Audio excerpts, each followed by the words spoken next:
Part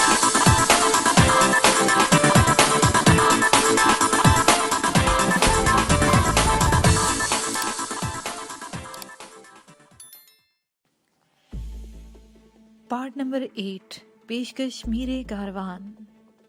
इस मरतबा deputy commissioner जवाब देने के बजाय एक तरफ हटकर पुलिस और इंतजामिया के बंदों और अफसरों के साथ मशवरा करने लगा और 10 मिनट बाद ही उसने अपना फैसला सुना दिया।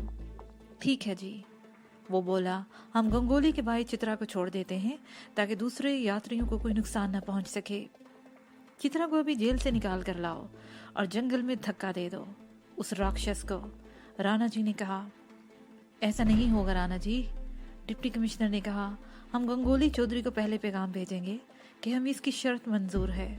उसके बाद यात्रियों और चित्रा के तबादले का प्रोग्राम बनाया जाएगा। आप फिक्र न करें, तमाम यात्री आज शाम से पहले ही यहाँ आ जाएंगे। इस तरह राणा जी और शहर के दूसरे बाअसर लोगों की मुदाखलत से ये मामला तय हो गया। जिनके रिश्तेदार डाकू की कैद में थे वो खुश हो गए, मगर महेश चोपड़ा की बीवी और उसके पेट में पलने वाला बच्चा सरकार की जिद की भेंट चढ़ गया था। सीता की लाश उठा दी गई और उसके क्रियाक्रम की तैयारी होने लगी। वो 2 देहाती जो सीता की लाश लेकर आए थे उन्हें पैगाम देकर गंगोली चौधरी के पास भेज दिया गया। दूसरे लोगों की तरह हम भी वही डेरा जमाए रहे। चित्रा को भी जेल से निकाल कर वहां ले आया गया था। उसके हाथ पुष्प पर बंधे हुए थे और उसे पुलिस की कड़ी निगरानी में रेस्टोरेंट के बरामदे में बैठा दिया गया। वो लोग आगे बढ़ बढ़कर इस तरह उसे देख रहे थे जैसे वो कोई अजूबा हो, और वाकई वो एक अजूबा था। चित्रा की उम्र 30 के लगभग रही होगी। 5.5 फुट के करीब कद, सेहतमंद जिस्म। वो नीली जीन्स और ओपन शर्ट पहने हुए था। दोनों कपड़े मैले हो रहे थे, कमीज के बटन खुले हुए थे, कई रोज का शेप बड़ा हुआ था।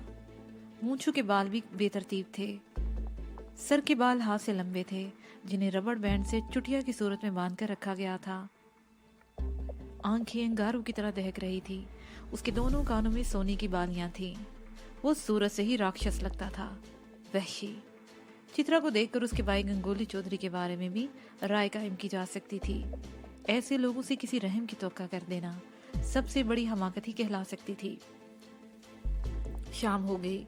इन दोनों देहातियों के जरिए पैगाम रसानी का सिलसिला जारी रहा। हमारी तरह दूसरे लोग भी अपने प्यारों की वापसी की उम्मीद लगाए वहां बैठे रहे, और बिलाहिर शाम के लगभग गंगोली चौधरी को आखिरी पैगाम मिला।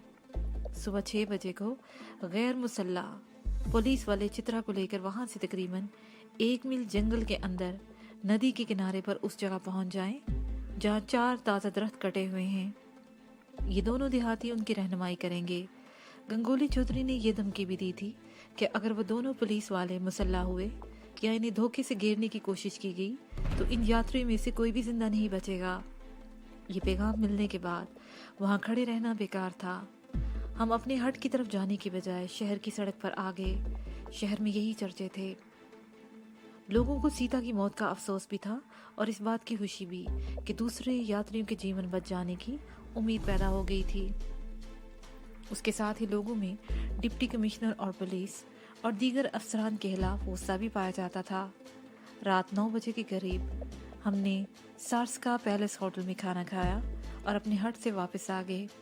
आसपास के हटों में रहने वाले लोग गेस्ट हाउस में जमा थे। जानकी और रूपमती को हट में छोड़कर मैं और ठाकुर भी गेस्ट हाउस की तरफ चल दिए। हम सीता के क्रियाक्रम में शरीक नहीं हो सके थे, लेकिन महेश चोपड़ा को दिलासा देना हमारा इखलाकी फर्ज था। महेश चोपड़ा की हालत वाकई बहुत बुरी थी। उसके साथ वाकई जुल्म हुआ था। बीवी के साथ उसके होने वाले बच्चे को भी मौत के घाट उतार दिया गया था। हम 11 बजे के करीब अपने हट से वापस आए तो हमारा पड़ोसी बूढ़ा सरदार जी और उसकी बीवी वहां बैठे जानकी और रूपमती के बारे में बातें कर रहे थे। हमारे आने के थोड़ी देर के बाद वो चले गए। हमारी वो रात भी जागते हुए गुजरी। रातें जाग जाकर और बेआरामी से हम सब की हालत गैर हो रही थी।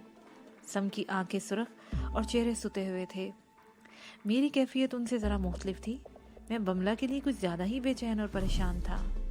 उसका चेहरा मेरी निगाहों से ओझल ही नहीं होता था, और वो सुबह मुझे अच्छे से याद थी जब ठाकुर हवेली में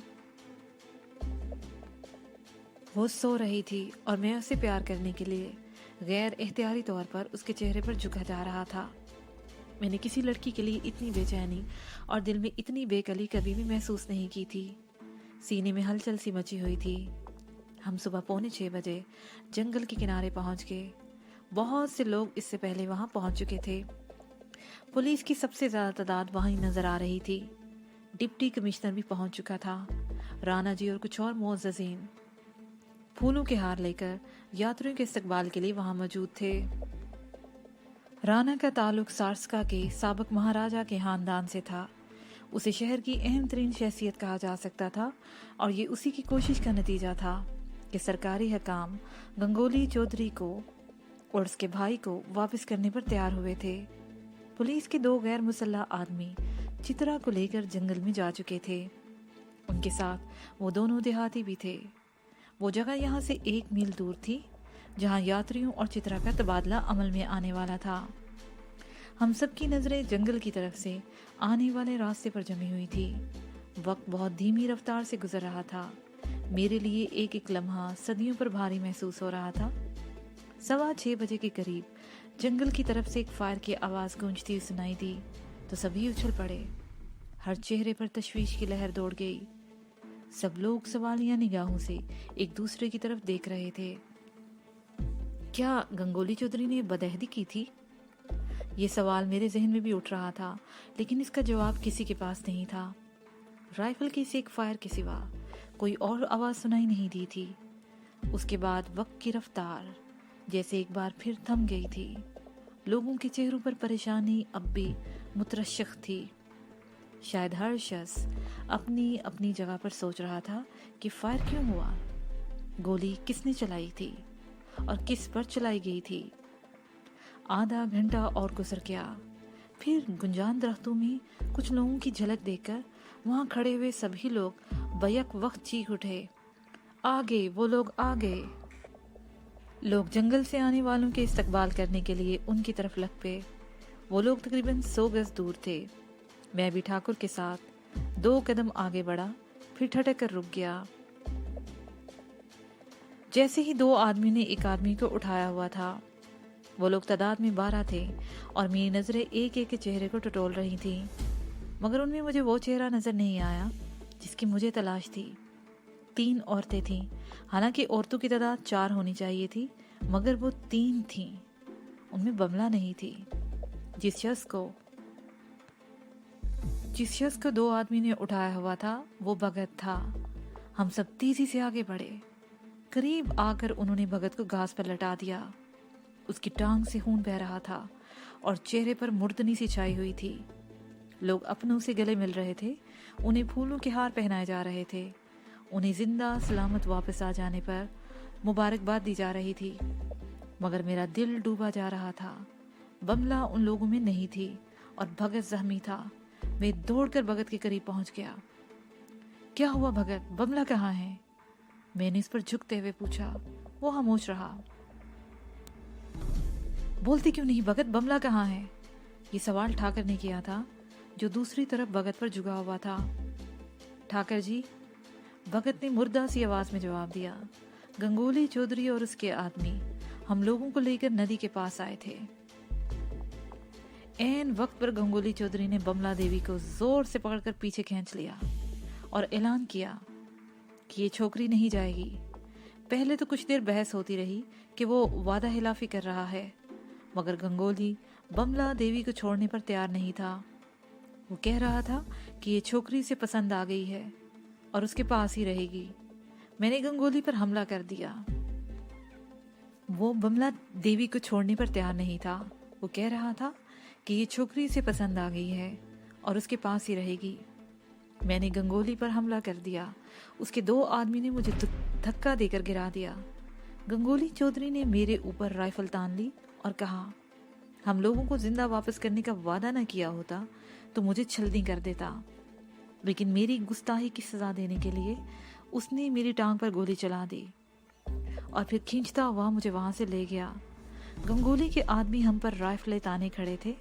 اس کے بھائی چترا کے ہاتھ کھول دیے گئے تھے اور اس کے ہاتھ میں ایک رائفل آ گئی تھی۔ اسے حکم دیا कि हम सब वहां से चले जाएं, वरना वो फायर खोल देगा। डिप्टी कमिश्नर और दूसरे लोगों को भी खबर होगी कि गंगोली चौधरी ने दाहिलाफी करते हुए एक लड़की को जबरदस्ती रोक लिया है। ठाकर बानो सिंह का तो दिमाग ही पलट गया था। अब हंगामा करने की बारी उसकी थी। डिप्टी कमिश्नर जानता था कि इसका ताल्लुक जयपुर के किस खानदान से है। राणा जी से भी वाकफियत निकल आई थी। उसने बड़ी मुश्किल से ठाकुर को संभाला था। फिक्र मत कर ठाकुर, उसने ठाकुर के कंधे पर हाथ रखते हुए कहा। हम पुलिस वालन को यहाँ से जाने नहीं देंगे जब तक तुम्हारी छोकरी वापस नहीं आ जावत है। और फिर राणा ने डिप्टी कमिश्नर और पुलिस अफसरान को आड़े हाथों लिया। डिप्टी कमिश्नर को एक बार फिर घुटने टेक देने पड़े और पुलिस की एक भारी पार्टी डाकू के ताक़ब में भेज दी गई।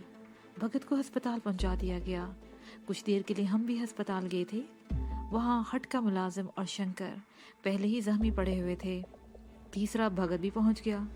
रूपमती और जानकनी को हट में छोड़कर मैं उठाकर वापस उसी जगह पर आ गई। वहाँ पुलिस के अलावा सिर्फ चंद लोग रहे थे। एक तरफ मुझे नारायण भी नजर आ गया। वो उनके आखिरी सिरे पर रेलिंग के पाइप से टेक लगाए खड़ा था। मैं ठाकुर को वहीं छोड़कर उसके करीब पहुंच गया और रेलिंग पर दोनों बाजू रखकर नारायण की तरफ देखा। वो सामने जंगल की तरफ देख रहा था, जैसे किसी बात का मुंतजिर हो या किसी खास चीज की तलाश में हो। उसके दाएं कंधे पर कपड़े का एक थैला पड़ा हुआ था। तुम्हारी छोकरी को उसने नहीं छोड़ा, वो बहुत हरामी है, उसने मेरी तरफ देखे बगैर कहा। उसे जो चीज पसंद आ जाती है वो वापस नहीं करता, छीनना पड़ेगा। और गंगोली चौधरी से कोई चीज छीनना ऐसा ही है जैसे शेर के मुंह से उसका निवाला छीनने की कोशिश किया जाए। फिर क्या किया जाए? मैंने पूछा। तुम्हें जाना पड़ेगा शेरों की उस कुछार में, नारायण ने जवाब दिया। कल मैंने तुम्हें पुलिस वालों के साथ लड़ते हुए देखा था। तुमने जिस तरह उनकी हड्डियां तोड़ी थी उससे अंदाजा होता है कि तुम्हारे अंदर दम हम है और शेर के मुंह में हाथ डालने का हौसला भी रखते हो। ये जो पुलिस वाले गए हैं ना, वो एक लम्हे को खामोश हुआ, फिर बोला, ये लोग बेगुनाह और नहत्ते लोगों पर लाठियां और गोलियां बरसा सकते हैं, घोस यानी रिश्वत खा सकते हैं, लेकिन उनमें तो शहर के सड़क चाप गुंडों का मुकाबला करने की हिम्मत नहीं है। गंगोली चौधरी जैसे दरिंदों का मुकाबला करने की शक्ति कहाँ से लाएंगे? ये लोग सांझ यानी शाम से पहले पहले ही पिट पटाकर वापस आ जाएंगे। हो सकता है कंधों पर अपने ही एक दो साथियों की लाशें भी उठाए हुए हो। इसका मतलब कि मुझे जाना पड़ेगा, मैंने कहा। लेकिन मैं कैसे जा सकता हूँ? पुलिस वाले मुझे जाने नहीं देंगे। और फिर सुना है कि जंगल मीलों दूर तक फैला हुआ है। वो लोग कहाँ होंगे? मैं इन्हें कैसे तलाश करूंगा? और फिर सुना है उस जंगल में शेर और चीते जैसे दरिंदे भी हैं। गंगोली चौधरी और उसके साथियों से ज्यादा खूनहार दरिंदे और कौन हो सकते हैं? नारायण ने कहा, अगर तुम अपनी छोकरी को उन दरिंदों की चीर फाड़ से बचाना चाहते हो तो मैं तुम्हारी मदद कर सकता हूँ। क्या? मैंने चौंक कर उसकी तरफ देखा। तुम मेरी क्या मदद कर सकते हो? मैं तुम्हें जंगल में ले जाऊंगा, नारायण ने जवाब दिया, क्योंकि मुझे मालूम है वो लोग कहाँ होंगे। मैं तुम्हें इनके ठिकाने तक ले जाऊंगा। तुम्हारे अंदर ताकत है, तुम उस छोकरी को बचा सकते हो। तुम्हारे इस थैले में क्या है? मैंने मौजू से हटकर बिल्कुल मुख्तलिफ सवाल कर डाला। कुछ नहीं, उसने जवाब दिया। तुम्हें इसकी फिक्र नहीं करनी चाहिए। वो सब इंस्पेक्टर बकवास करता था कि मैं नशे की चीजें बेचता हूँ। क्या तुम मुझे ये थैला दिखा सकते हो? मैंने कहा। उसने कुछ कहे बगैर थैला कंधे से उतारकर मेरी तरफ बढ़ा दिया। मैंने थैला खोलकर देखा। प्लास्टिक की एक थैली में पापे और दूसरी थैली में दो तंदूरी रोटियां थी। मैंने इन रोटियों को खोलकर देखा। बीच वाली रोटी में मिर्चू का अचार रखा हुआ था, दरमियान वाली रोटी में मिर्चू का अचार रखा हुआ था। इसके सिवा और कुछ नहीं था। मैंने थैला उसकी तरफ बढ़ा दिया, जिसे उसने खामोशी से कांधे पर लटका दिया। तुमने बताया नहीं, भेड़ियों के इस भट्ट में जाने को तैयार हो या नहीं हो? उसे मेरी तरफ देखे बगैर पूछा। अपनी हिदमात का क्या मुआवजा लोगे? मैंने पूछा। कुछ नहीं। क्या? मैं उछल पड़ा। बगैर किसी लालच के तुम अपनी जान को खतरे में डालना चाहते हो? हर काम में किसी न किसी का कोई मुफाद जरूर होता है, नारायण ने जवाब दिया। जंगल में जाना मेरी भी जरूरत है, मुझे तो हर सूरत ही जाना है। सोचा तुम्हें भी साथ ले चलूं, लेकिन मैं सिर्फ तुम्हारी रहनुमाई करूंगा, तुम्हारी हिफाजत का जिम्मा नहीं ले सकता। वैसे मैं जानता हूँ तुम अपनी हिफाजत बेहतर तौर पर कर सकते हो। तुम्हारे पास अगर कोई गन वगैरह है तो ठीक है, अगर चाहो तो मैं तुम्हें ऐसी चीज दे सकता हूँ। रशियन है? ओह, मैंने चौंकते हुए कहा, तो तुम्हारा असली धंधा ये है? मैं तुम्हें गन खरीदने पर मजबूर नहीं करूंगा। अगर तुम्हारे पास गन है तो ठीक है, मुझसे लेना चाहते हो तो वापस आकर लौटा देना, तुम्हारी पूरी रकम तुम्हें मिल जाएगी। मेरे ज़हन में अचानक ही एक और ख्याल उभरा, मेरे खिलाफ कोई साजिश तो नहीं हो रही कहीं, और कहीं उस नारायण ने बलवंत सिंह का आदमी ना हो और मुझे फंसाकर जंगल में ले जाना चाहता हो, और होनहार दरिंदों से ज्यादा होनहार डाकुओं के जंगल में फंसाकर जिंदा लौटाना। दीवाने का हावी कहा जा सकता है। कहीं वाकई ऐसा तो नहीं कि बलवंत सिंह ने हमें उस शहर में देख लिया हो और कहीं छुप कर बैठ गया हो, और इत्तेफाक से इस दौरान में ये वाक़या पेश आ गया हो और बलवंत सिंह के अय्यार दिमाग ने ये साजिश तैयार कर ली। और उसके साथ दारा भी तो था, वो तो इससे भी ज़्यादा अय्यार था। वो मुझे गंगोली चौधरी जैसे खतरनाक डाकू के चंगुल में फंसाकर मुझसे हमेशा के लिए निजात हासिल कर सकते थे। तुम्हें हमसे इतनी हमदर्दी क्यों है? मैंने पूछा। हमदर्दी तुमसे नहीं है, मुझे उस लौंडिया से है, नारायण ने जवाब दिया। मैंने उस छोकरी को देखा था, वो अप्सरा से ज्यादा हसीन और फूलों से ज्यादा नाजुक है। वो राक्षसों से चीर फाड़ कर रख देगा। वो भेड़िया है, भेड़िया। ओह, मैंने उसकी तरफ देखा। तो तुम सिर्फ इसलिए हमारी मदद करना चाहते हो? हाँ, यही समझ लो, नारायण ने गहरा सांस लेते हुए कहा। बास चीज़ें ऐसी होती हैं जो मन को बहुत अच्छी लगती हैं, पर हम जानते हैं हम उन्हें हासिल नहीं कर सकते, मगर उनकी हिफाजत तो कर सकते हैं, उन्हें गलत हाथों से बचाने की कोशिश तो कर सकते हैं। मैंने अजीब सी नज़रों से उसकी तरफ देखा। देखने में वो भी वैसी ही लगता था, लेकिन उसकी जमालियाती हिस्स, उसके सीने में भी धड़कता हुआ दिल था जो बमला के हुस्न को देखकर मचल उठा था।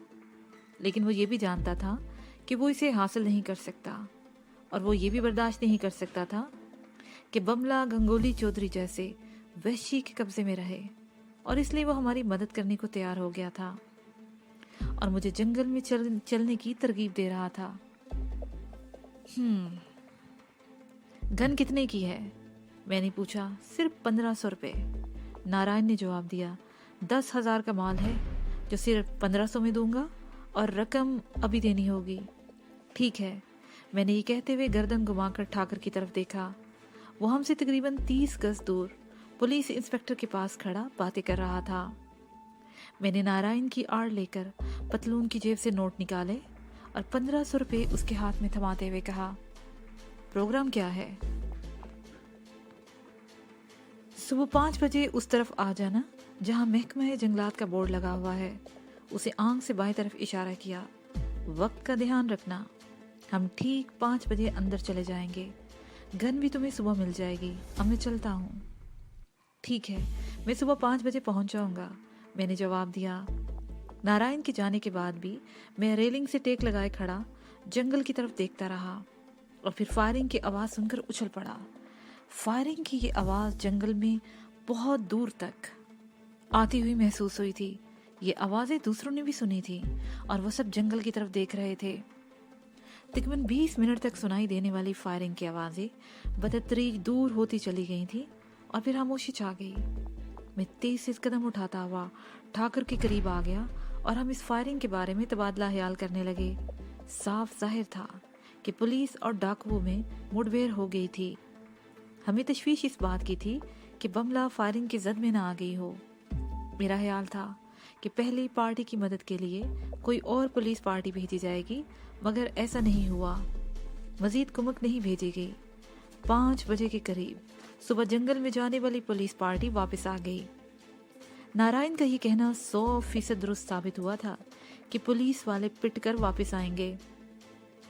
10 आदमी में से 3 जख्मी थे। उन्होंने एक की लाश शाहों से बने हुए स्ट्रेचर पर उठा रखी थी और बाकियों के चेहरों पर बेपनाह दहशत थी।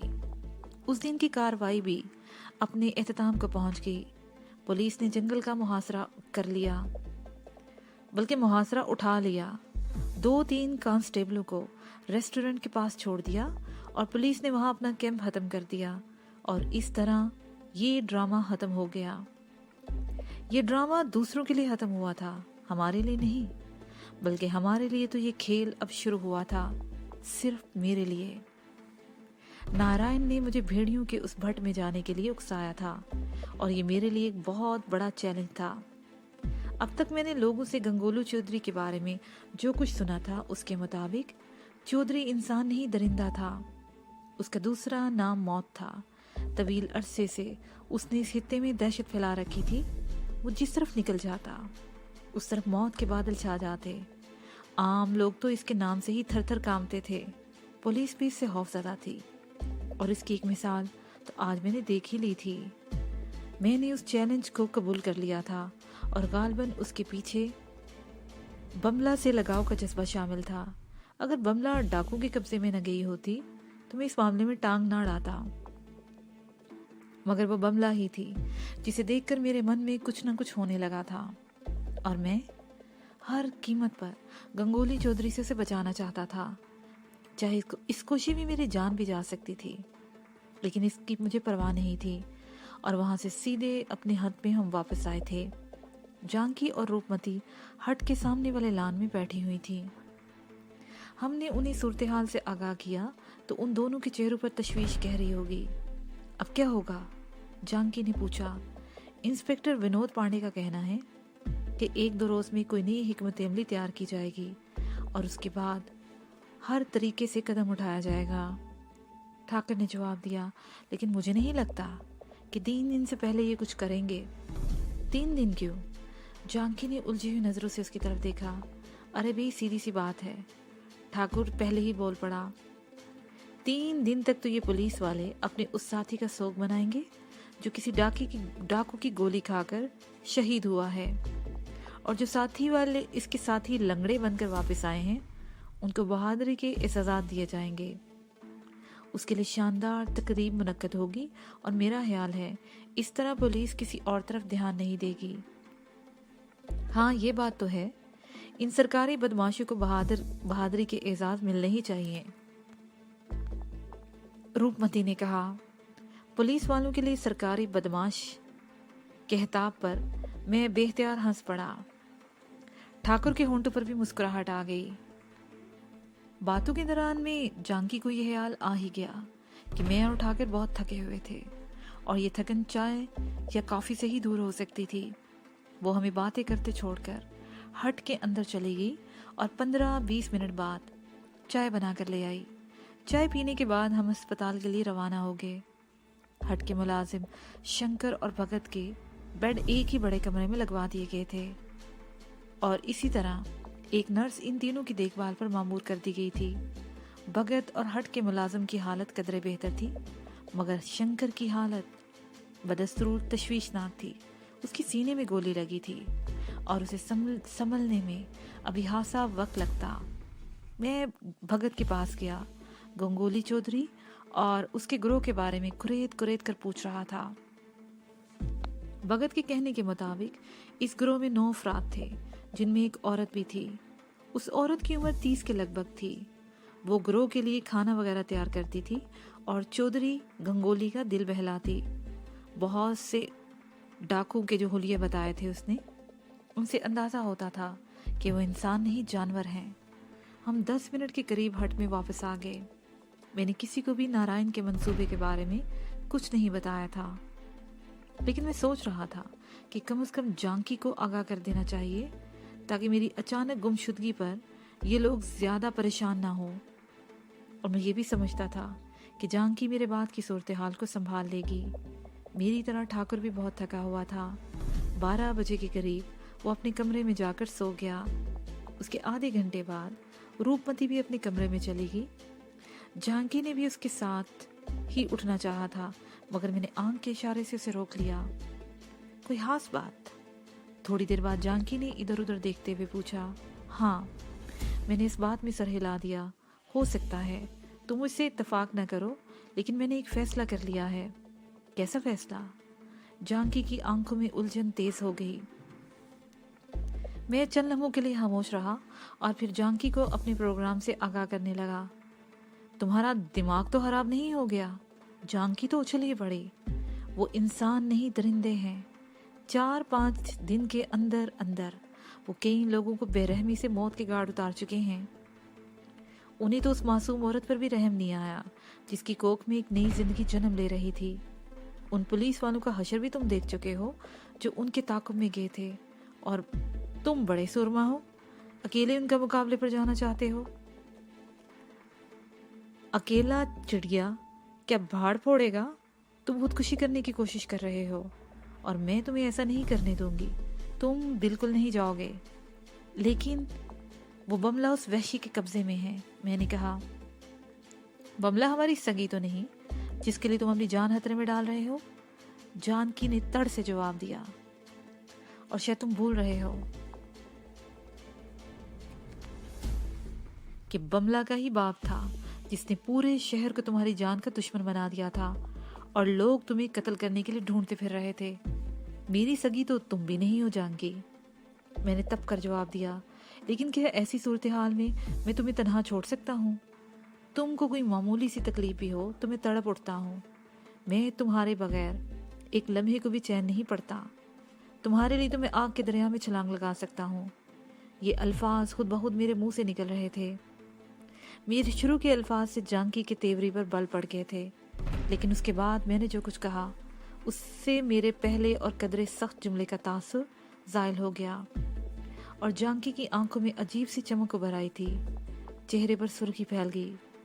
सच सच कह रहे हो तुम? जानकी बोली तो उसकी आवाज़ में हल्की सी कपकपाहट थी। तुम्हारी जुबान से पहली मर्तबा ऐसी बातें सुन रही हूँ। मैं तो यही समझती रही हूँ कि तुम वो पत्थर हो जिसमें जोंक नहीं लग सकती, लेकिन मेरे बारे में तुम्हारे मन की बात जानकर आज मुझे इतनी ज़्यादा खुशी हो रही है जिसका तुम अंदाज़ा नहीं कर सकते। और फिर वो अपनी जगह से उठकर मेरे सोफे पर आ गई और मुझसे लिपटकर वालहाना अंदाज में मुझे प्यार करने लगी। मेरी पेशानी, मेरे गाल, मेरे होंठ वो चटाचट बोसे शब्द किए जा रही थी। बस बस, अब ज़्यादा मत फैलो। मैंने उसे बाहों से पकड़कर अपने से अलग कर दिया। वो मेरे चेहरे को देख रही थी। उसकी आंखों में सुरही भर गई थी। वो एक बार फिर मुझसे लिपट गई। जानकी, मैंने उसके बालों में उंगलियां फेरते हुए कहा, हमारा साथ बहुत पुराना है। तुमने मेरी खातिर अपना सब कुछ लुटा दिया, जीवन बर्बाद कर दिया। मेरे साथ दर दर की ठोकरें खा रही हो, कदम कदम पर मौत से आंख मचोली खेल रही हो। क्या मैं ये सारी बातें तुम्हारी नज़रअंदाज कर सकता हूँ? अगर तुम ना होती तो मैं कब का मर चुका होता। मैं तुम्हारे सहारे ही तो जी रहा हूँ। क्या मैं तुमसे अलग होने का तसव्वुर कर सकता हूँ? बोलो, मेरी इस बात का जवाब दो। तुम बोलते रहो, मैं सुन रही हूँ। तुम्हारी बातें सुनकर मुझे बहुत अच्छा लग रहा है, जानकी ने जवाब दिया। बमला मासूम और बेगुनाह है, मैंने कहा। बाप के गुनाहों की सज़ा उसे क्यों मिले? और क्या तुम्हारे दिल में उसके लिए कोई हमदर्दी नहीं है? क्या तुम ये गवारा कर लोगी कि उसे उन वैश्यों के रहम करम पर छोड़ दिया जाए? वो तो सबसे ज़्यादा तुमसे ही इन्वॉल्व हो गई थी, हर वक्त तुम्हारे साथ चिपकी रहती थी। क्या उसे बेयारो मददगार छोड़ दिया जाए? नहीं, उसके लिए मेरे दिल में भी होल है। जानकी सीधी होकर बैठ गई।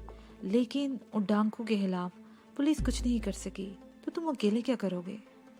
तुम अपनी जान खतरे में क्यों डाल रहे हो? वो चंद लम्हे को खामोश होकर फिर बोली, ये खतरनाक जंगल मीलों दूर तक फैला हुआ है। इसमें होनहार दरिंदे भी हैं, और फिर तुम इन डाकों को कहाँ तलाश करोगे? नारायण उनके ठिकाने से वाकिफ है, वो मेरी रहनुमाई करेगा, मैंने जवाब दिया। नारायण कौन? जानकी ने उलझी हुई नज़रों से मेरी तरफ देखा। वही आदमी जो मुझे अपने साथ ले जा रहा है, मैंने कहा। मेरा ख्याल है कि वो गंगोली चौधरी का इन्फॉर्मर है। जितने रोज़ ये हंगामा जारी रहा, मैंने उसे जंगल किनारे कैंप के आसपास मंडलाते हुए देखा। हो सकता है उसका साथ भी सिफारिश बनकर काम आ जाए। ये ख्याल जहन से निकाल दो, जानकी ने कहा। इन चंद दिनों के दौरान में हम सब ने गंगोली चौधरी के बारे में बहुत कुछ सुना है। वो बहुत खुदसर है। उसने कभी अपने आदमियों की बात नहीं मानी।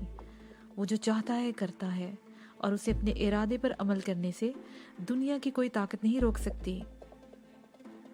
इस जिद का मुजाहरा तुम खुद भी देख चुके हो। मैं तुम्हारी किसी बात से इख्तलाफ नहीं करूँगा, मगर मुझे कोशिश कर लेने दो। मैंने कहा, अगर मैं भी दूसरों की तरह हाथ पर हाथ धरे बैठा रहा तो मेरा ज़मीर जिंदगी भर मुझे कचोके लगाता रहेगा। ठीक है, जानकी ने गहरा सांस लेते हुए कहा। जब तक तुम वापस नहीं आ जाओगे मैं अंगारों पर लौटती रहूंगी। शांत रहो। मैंने उसका कंधा थपथपाया। मैं इंशाल्लाह ज़रूर वापस आऊँगा। और फिर रात का बाकी हिस्सा बातें करते ही गुजरा। जानकी मेरे घुटने पर सर रखे लेटी रही और मैंने उसे हटाने की कोशिश नहीं की। मुझे सुबह 5 बजे जंगल के किनारे मुकर्ररा जगह पर पहुंचना था। मैंने जानकी को सब कुछ समझा दिया था। 5:30 बजे मैं बड़ी आहिस्तगी से हट का दरवाज़ा खोलकर बाहर आ गया। जानकी भी मेरे साथ ही बाहर आई थी। हट के सामने उनके आखिरी सिरे पर पहुंचकर मैं रुक गया। जानकी मेरे सामने खड़ी अजीब सी नज़रों से मुझे देखती रही। फिर उसने मेरा चेहरा अपने दोनों हाथों में थाम लिया और अपने होंठ मेरे होंठों पर रख दिए। उस वक्त मैंने कोई मज़ाहमत नहीं की। मैं जिस मुहिम पर जा रहा था उसमें ज़िंदा वापस आने का इम्कान 1% से भी कम था और मैं इन आखिरी लम्हों में जानकी को मायूस नहीं कर सकता था। जब मैं रुखसत हुआ तो जानकी की आंखों में आंसू झलमला रहे थे। मैं हाथ हिलाता हुआ आगे बढ़ गया। वो उस वक्त तक वहाँ खड़ी रही जब तक मैं सड़क का मोड़ मुड़कर घूमकर उसकी निगाहों से ओझल नहीं हो गया। इसके साथ ही ये पार्ट अपने इख्तिताम को पहुँचा।